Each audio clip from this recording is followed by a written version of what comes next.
A few months ago, I started noticing something strange inside grocery stores across America. And at first, it did not look dramatic because the shelves still appeared full, the lights were still bright, and shoppers continued pushing carts through. The aisles, like everything, was normal. But once I began tracking prices, discounts, and product availability every single week for 90 straight days, a hidden pattern slowly started exposing itself. And the deeper I looked, the more disturbing. The reality became because the foods people depend on every day were not exactly disappearing. They were becoming harder to afford, harder to replace, and strangely harder to trust, which is why this video may completely change the way you look at your next grocery trip. And before we go further, I want you to comment below with the one grocery item that shocked you most recently, because thousands of families are starting to notice the same silent changes happening in different cities at the exact same time now. The first major warning sign appeared in the dairy section because butter prices remained unusually high, even during periods when stores normally offered aggressive discounts and many supermarkets reduced promotional deals completely, while smaller packages quietly started replacing older, larger sizes. And that mattered because butter is not considered a luxury product. It is a basic household staple used in millions of kitchens every single day. And when everyday essentials become protected high-margin items, it usually signals deeper supply stress happening behind the scenes. Then I tracked olive oil, which quickly became one of the clearest examples of global food instability, because repeated droughts in major European growing regions severely damaged olive harvests over recent years. And while most people only noticed expensive shelf prices, the real story was much bigger. Restaurants, manufacturers, and grocery chains were all competing for tighter supplies at the same time, which pushed prices upward across multiple industries, and suddenly something as simple as cooking oil started feeling like a premium purchase for ordinary families. Eggs revealed another powerful trend because, although supplies stabilized in some stores, after previous shortages, many shoppers still reacted nervously. Every time they reached the egg aisle, people checked prices more carefully, compared brands they never considered before, and often bought fewer cartons than usual because once consumers experience price shocks, they rarely return completely to old habits.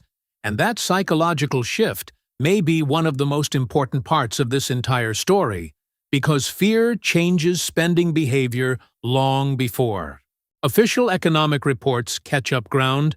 Beef created the same reaction in almost every store I visited. Shoppers picked up packages, stared at the labels for several seconds, and then slowly placed them back while choosing cheaper alternatives. Instead, and according to agricultural reports, cattle herd numbers in the United States remain historically low after years of drought, higher feed costs, and supply chain pressure, which continues affecting beef pricing nationwide. Seafood exposed another layer of the problem because frozen fish, shrimp, and imported seafood stayed available, but prices fluctuated constantly, depending on fuel, shipping, and environmental conditions.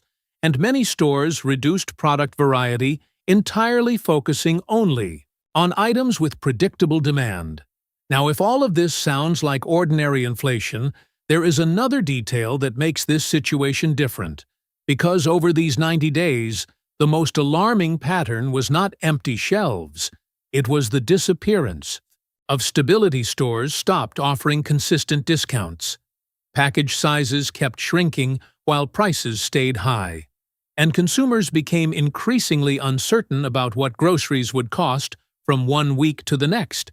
And when uncertainty enters, something as basic as food shopping, entire household routines begin changing quietly in the background. Families buy less, waste less, compare prices more aggressively and slowly, abandon products they once considered normal parts of everyday life.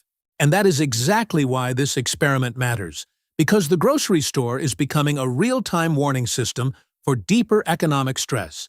most people still have not fully recognized yet. As the tracking continued into the second month, the patterns inside grocery stores became even harder to ignore, because what started as simple price observations slowly turned into visible changes in consumer behavior. And once shoppers, emotionally, change the way they buy food, the entire system around them begins shifting as well. One of the clearest examples came from cheese, because stores still carried plenty of inventory, yet customers spent far longer comparing prices, checking package weights, and searching for discounts before making decisions, and many families that once bought premium cheese regularly started switching toward cheaper store brands, shredded blends, or smaller portions simply to stretch their grocery budgets. Further, and this same pattern repeated across multiple food categories, especially spices, because products like black pepper, cinnamon, paprika, garlic powder, and seasoning mixes experienced smaller individual price increases that most people barely noticed at first. However, over time, those increases added up dramatically, especially for families cooking at home more frequently. And many retailers responded by reducing larger containers, rotating cheaper suppliers, or quietly removing specialty imported brands altogether, which revealed how sensitive global supply chains have become to transportation, fuel, labor, and climate-related disruptions. Garlic itself exposed another hidden weakness, because imported garlic prices changed rapidly, depending on shipping conditions, while locally grown garlic often stayed expensive due to higher production costs and labor shortages. And although garlic seems like a small item, it is actually one of the most widely used ingredients in home cooking, meaning even tiny disruptions ripple across millions of households. Simultaneously, frozen foods created another important warning sign, because as grocery prices stayed unstable, many consumers started relying more heavily on freezer items, bulk purchases, and long shelf-life products as a form of protection against future increases, and stores noticed this behavior almost immediately. Certain frozen vegetables, pizzas, meats, and ready-made meals disappeared faster during sales, while restocking periods became less predictable, and that matters, because panic buying does not always look dramatic anymore. Instead of emptying entire aisles, people slowly begin purchasing extra items whenever prices temporarily drop, creating constant pressure on inventory systems already struggling with supply uncertainty. Bread, pasta, rice, and canned foods remained available in most locations, but even those staples reflected subtle inflation through shrinkflation, where manufacturers quietly reduced product sizes while maintaining similar shelf prices, and many shoppers never realized they were paying more, because the packaging still looked familiar. From the outside, this became one of the most fascinating discoveries during the experiment. Because companies understand consumers react strongly to obvious price increases, but often overlook smaller quantities hidden inside redesigned packaging.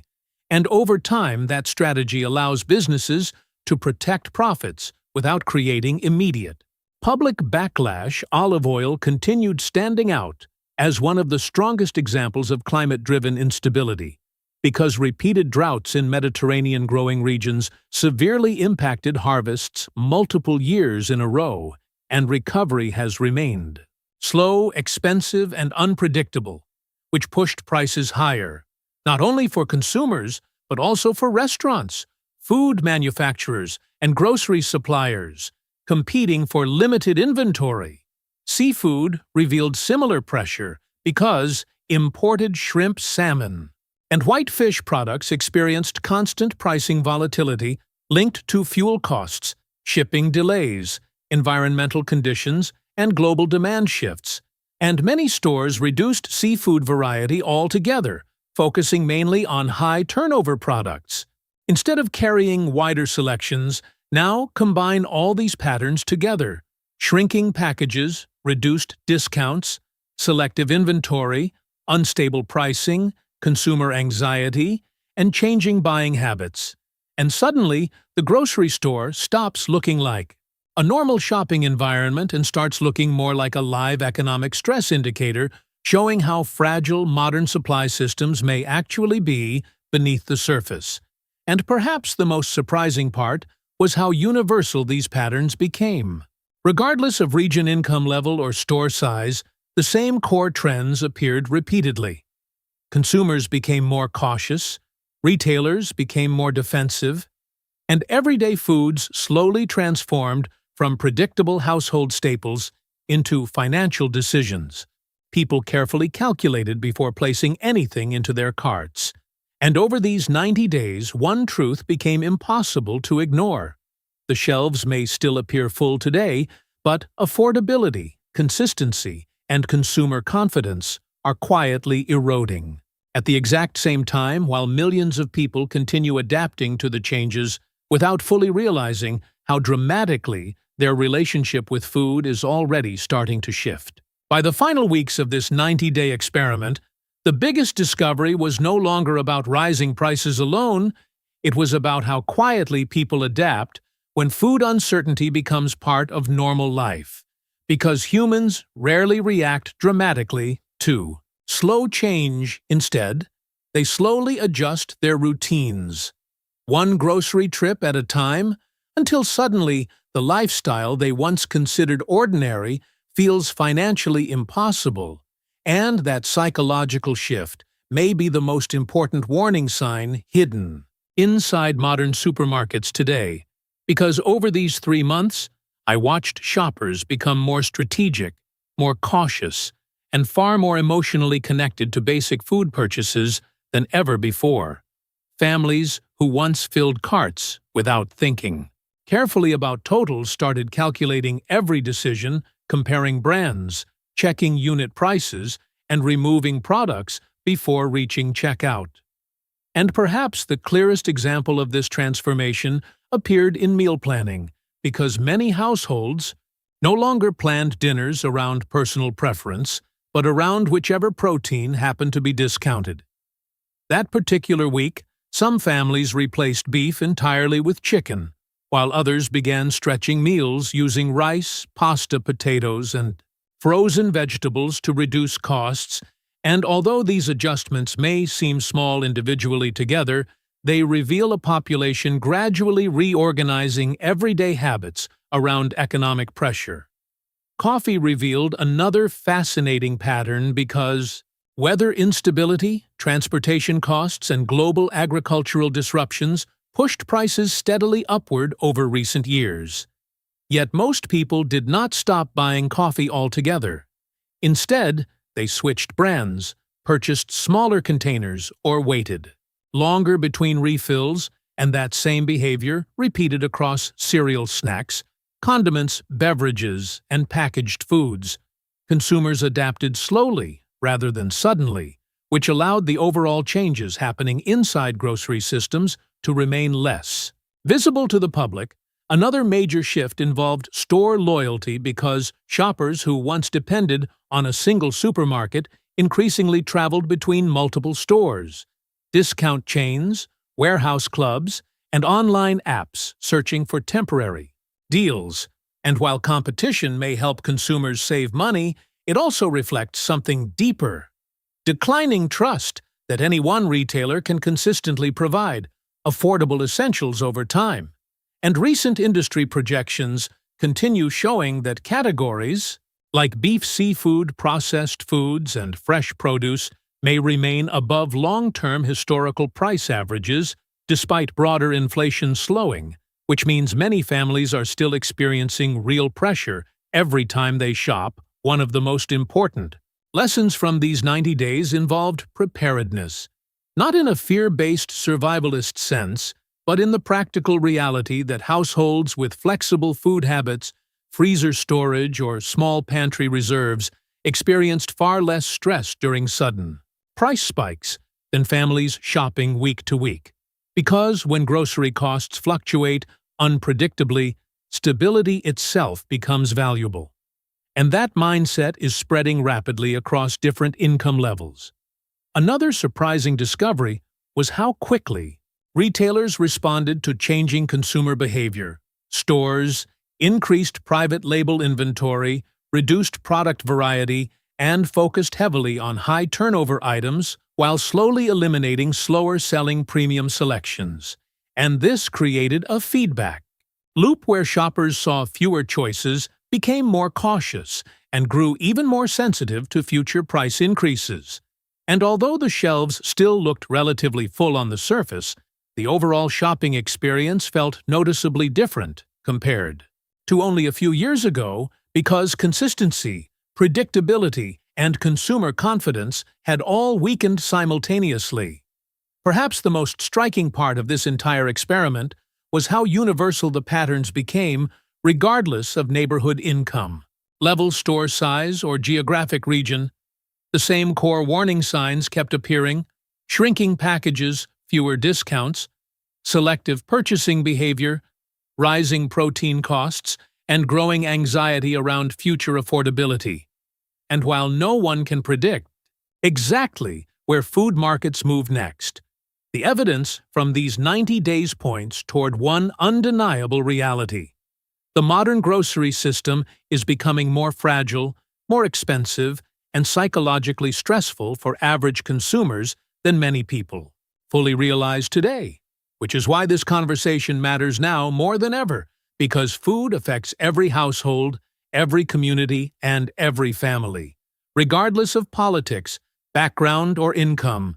And before you leave this video, I want you to do two things. First, take a serious look at the grocery items your family buys most often, and compare today's prices honestly to what you remember paying only a few years ago. And second, tell me in the comments which food product changed your shopping habits the most, because your experience may help thousands of other viewers recognize patterns they are already living through without fully noticing yet. And if you found this investigation valuable, subscribe right now, because the next videos will continue exposing the hidden economic changes quietly reshaping everyday life long before major headlines finally admit what ordinary shoppers have already been experiencing in silence for years.